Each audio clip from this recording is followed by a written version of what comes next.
मैंने तेरे ही भरोसे बाबा, तेरे ही भरोसे हवा बिच उड़ती जावांगी बाबा, डोर हथो छड़ी ना मैं कड़ी जावांगी।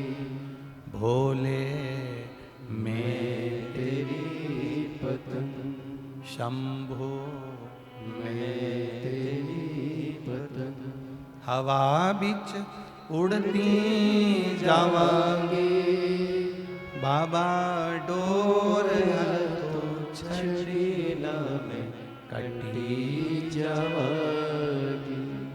आपको नहीं मालूम कि आपने उसके घर का पानी पी लिया।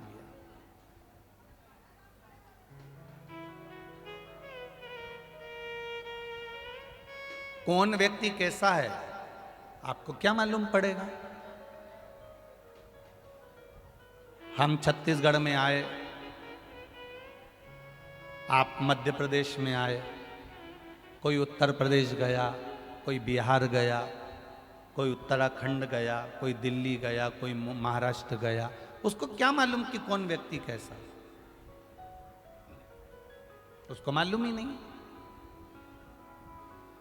वो तो भजन में लगा हुआ है, वो तो स्मरण में लगा हुआ है, वो तो भक्ति में लगा हुआ है, भगवत नाम में लगा हुआ है, कीर्तन में लगा हुआ है, मंत्र जाप में लगा हुआ है, नाम जाप में लगा हुआ है।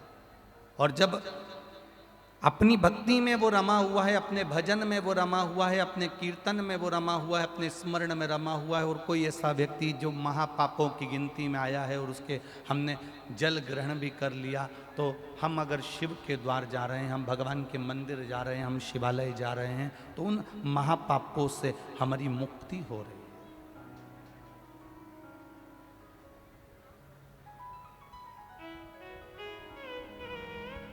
एक बात बहुत अच्छे से ध्यान करना, हमने बेकार कर्म किया, अगला जो जन्म होगा उसमें हमें भोगना पड़ेगा, ये निश्चित है। पर यदि हमने थोड़ा सा भी पुण्य अपना बचा कर रखा है, मरते दम तक भी अगर हमने शंकर की आराधना करी है, शिवालय गए हैं या शिव कथा को अपने जीवन में उतार के रखा है, तो हमारे पास थोड़ा सा पुण्य है, वो पुण्य से हम कुछ अच्छा जन्म पा सकते हैं।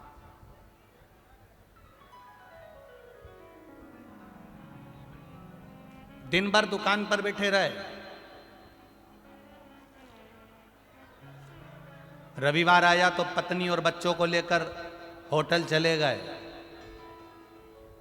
घर की बूढ़ी माँ घर में, घर के बूढ़े पिता घर के अंदर, और तुम अपनी पत्नी और बच्चे को लेकर होटल में चले गए। दिन भर दुकान पर रहे, एक दिन मिला, वो एक दिन काय के लिए मिला कि पत्नी और बच्चों को लेकर किसी शिवालय में जाकर एक लोटा जल चढ़ा लेना, पर आप उसको भूलकर होटल में जाकर बैठ गए। हमने कमाया कमाया कमाया कमाया, पर कभी भगवान की भक्ति में हम एक क्षण नहीं गए, तो अगला जन्म क्या मिलेगा। जिसने अपनी जीवन में कभी भगवत भजन नहीं करा, केवल भोग करा, कमाया कमाया कमाया कमाया और अंत में छोड़कर चला गया, अगला जन्म, जैसे तुम बहुत व्यस्त रहे, बहुत व्यस्त रहे, बहुत व्यस्त रहे, उसी तरह भगवान अगला जन्म हमें बेल का बना देता है। बेल क्या करता है, बैलगाड़ी में लगा रहता है, और बैलगाड़ी में लगा रहेगा, दिन भर काम करेगा, दिन भर घूमता रहेगा, दिन भर हल जोतेगा, दिन भर बखर चलाएगा, दिन भर। पर यदि भगवान ने हमको बेल बनाया भी है, तो परमात्मा से इतना सा कह देना, भगवान हमने कभी जिंदगी में एक क्षण की भी अगर कथा सुनी है, तो बेल बनाना मना नहीं, पर हमें बेल नंदी बना देना, हमें वो नंदी बना देना जो हम भगवान के द्वार पर खड़े हों, भगवान की चौखट पर खड़े, वो बनाएगा।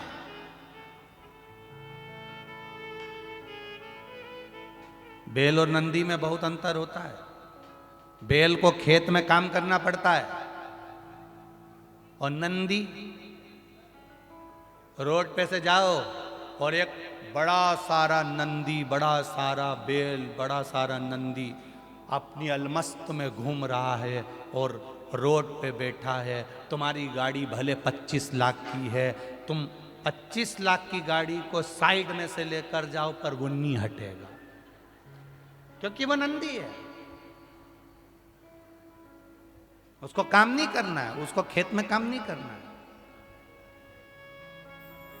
हमारा थोड़ा सा भी पुण्य हमारे पास अगर बचता है, हमारा थोड़ा सा भी पुण्य हमारे पास में रहता है, तो ये मानकर चलना भगवान तुम्हें हल में नहीं जोतेगा, कोई नंदी बनाकर अलमस्त की जिंदगी जिया देगा। ये शिव तत्व।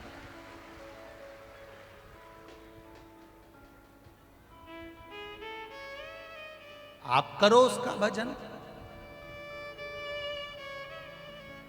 हम कभी मना नहीं करते कि आप कर्म मत करिए, 24 घंटे काम करो, हम मना नहीं करेंगे। तुम्हारे शरीर की जितनी कैपेसिटी है उससे दुगना तुम मेहनत करो, मना नहीं। अपना घर मत छोड़ो, अपना परिवार मत छोड़ो।